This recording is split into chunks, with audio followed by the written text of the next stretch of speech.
Welcome back, MTG Joe here, and today we're going to do a weekly meta breakdown for the historic best of one format. So both Explore and historic best of three, we just don't have enough data right now, given about a week or so into the format to do kind of a full breakdown, but we'll do best of one for this week and hopefully get to the best of three formats for next week. For those of you who are new to the channel, what we do here is each week look at each arena format, break it down by individual videos, go over what the top performing decks are on the arena ladder, pull in recent tournaments if they occur as well to look at kind of the bigger tournaments, what's happening in terms of the meta distribution. And we get most of our data, at least from Arena Ladder, from Untapped GG, companion tool that runs alongside your Arena client, tracks your win rates, loss rates, deck collections, stuff like that. A lot of useful in-game functions as well. It's free to get started with that. Link is in the description below. You can click that link, follow, and install for free to get going. And then I'll paste these deck lists as well into the video description if you want to import them into Arena. So we're looking April 28th to May 5th data set. Streets of New Capenna is included in here. I can do... It's low data right now, so probably just wait. Usually with these more eternal formats, unlike Standard, which gets an injection right away, these new, like the bigger formats take a couple weeks to really square up. But we'll go through and see what's performing best. We have 31,000 game sample size. Be interested to also follow to see what the distribution of games looks like between the formats. Like if we look at Explore in the same time period, 57,000. Versus 31,000, and then Standard had 290,000. So there's still a popularity to Standard that we don't see in the other formats. But in any case, let's jump into it. Azorius Auras, the top performing deck of the week, 65% win rate, and this is kind of tried and true. We got no new cards in this. We have the Light-Paws as the newest addition to the deck, letting you tutor for specific one-ofs, stuff like a Curious Obsession at times, Aether Tunnel, the lifelink from Staggering Insight, and really you're just trying to find like your pieces like Kor Spiritdancer, Sram to draw you a bunch of cards as well. Tried and true deck, plays really well. Oftentimes, at least when I've played Auras in the past, you lose to yourself more than you lose to your opponent, just not drawing the right half conundrum. Probably the most recent deck, we might have not covered this on, but Holy Diva MTG kind of put this deck on the forefront during the Arena Open, and it is a Izzet Wizards deck, kind of tempo deck, and it's built around the buffed Symmetry Sage. So this went from 1 mana 0/2 to 1 mana 0/3. Magecraft gives base power of 3 to a creature. So this means anytime you cast a spell, like Symmetry Sage becomes a 3-power flyer. It plays really nicely with Dreadhorde Arcanist that lets you flashback then things like Expressive Iteration or Static Discharge. Soul-Scar Mage base power become 3, so then Prowess stacks on top of that. So there's a lot of instances there. You also have stuff like Reckless Charge that gives haste till end of turn. So it lets you kind of have these explosive turns to deal a whole bunch of damage to your opponent. So different take on Izzet, a little bit more aggressive. I play a lot of mono red in historic best of one. This deck is very problematic as the mono red player. It kicked my ass every single time. Part of the reason is you have a lot of 3 toughness creatures and a lot of your creatures are 2 power. Also, they do tend to bring a lot of burn removal. So Play with Fire is a cheap answer. You have Wizard's Lightning, Static Discharge. A lot of ways to kill your creatures while not necessarily reciprocating back. But a cool deck if you want to give it a shot. Then we have Rockdos Arcanist. So a couple variations. This is a Lurrus-less version. So playing up to the 3 and 4 CMC. So we have Seasoned Pyromancer in this version.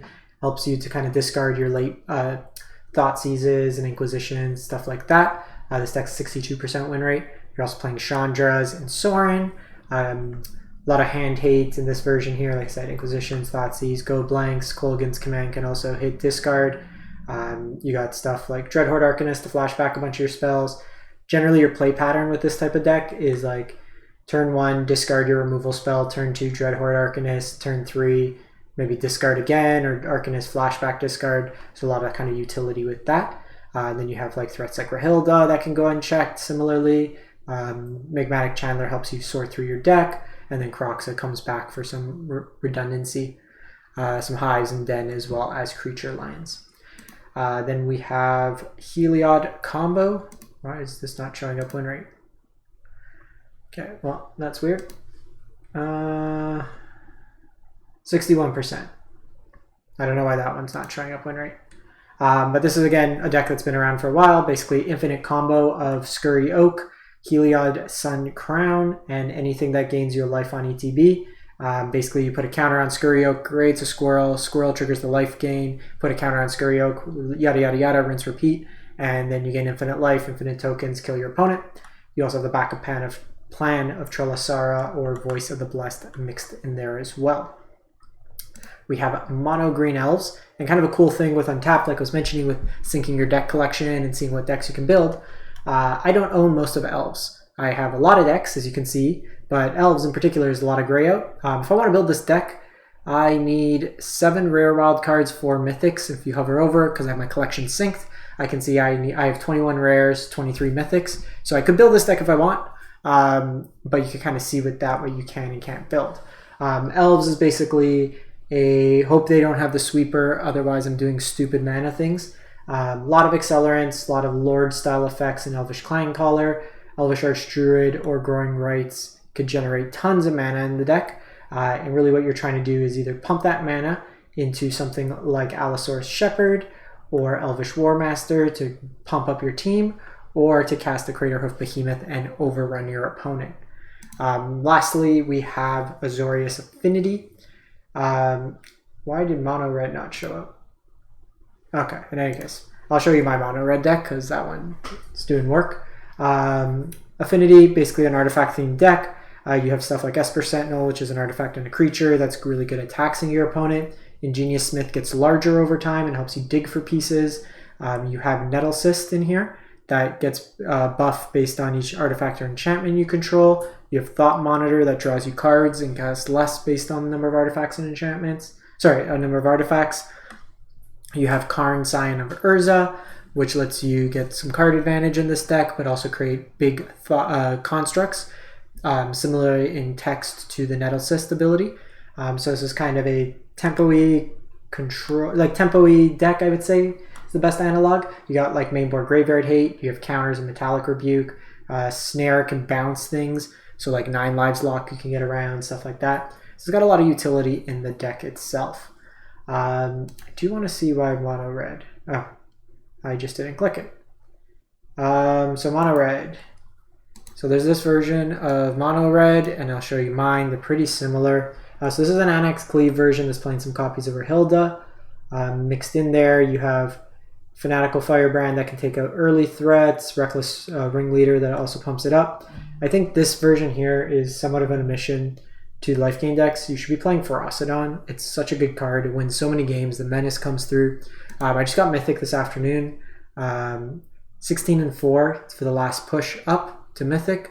One of my losses was to the Mirror Mono Red, where I played the same guy twice. I lost to something Jeskai. Oh no, I lost to Jeskai Wizards. I lost to Izzet Wizards. And I lost to Jund Sacrifice, where they had 3 collected companies in the top. They went turn 4, 5, 6 collected company on me. So that was kind of cool. But my version here, very similar, but we're not playing Firebrands, we're not playing Rahildas, we're not playing Annex, because most of the removal is exile based. So card I've been playing seems kind of odd, but Gatekeeper, First Strike's kind of relevant. It plays a little worse into other Chain Whirlers, but eating away at the graveyard decks. So having something that can pick out, like my winning in was against Reanimator. I was able to hit their, what would have been their turn 4 Unburial Rites. Got that out, bought me a turn, enough time. That's been working pretty well, but if you're not running into too much graveyard decks like Dragonstorm, stuff like that, then you can put in a couple Firebrands. That's kind of my flex spot. 4 of Chain Whirlers, 4 of Bone Crushers to get around any of the prison style locks. Rampaging Ferocidon, such a good card. And then 2 Torbrands, 2 Embercleaves on the top end to kind of wrap it up. But smacking decks today. Had a nice little run up to Mythic with it. And then we were able to come in at 595. So I'll post my list because I'm biased, but here's another version if you want to play Annex. I just think if you're playing mono red, Ferocidon's such a good card. It basically, Ferocidon just shuts off this entire deck. And then like stuff like Helix, just incidental life gain. There's like life gain tacked onto like random things. You can shut it off like that. Against elves, it just kind of kills them. Does a little chip damage here and there. Rampage is super, Menace is super good. So I'll kind of show you from that. In any case, thank you for watching. Like I said, we'll come out with best of 3 next week. And if you do want to try out Untapped, like I said, this is all the cool stats you can track, all the win rates, collection counts, collection progress, win rates for the month. Like I have a 60% win rate for the month. I'm not doing well against mono red, but kicking Winota's ass. The decks I've tried, kind of the win rates for them. So you'll see, and then even just going back, you can do historical stuff. So this is just this current set. If I do current and previous season, you can see some stuff there as well, just in terms like mono red, I'm 106 and 54th the deck. So thanks for watching, everyone. Have a great one and stay safe out there.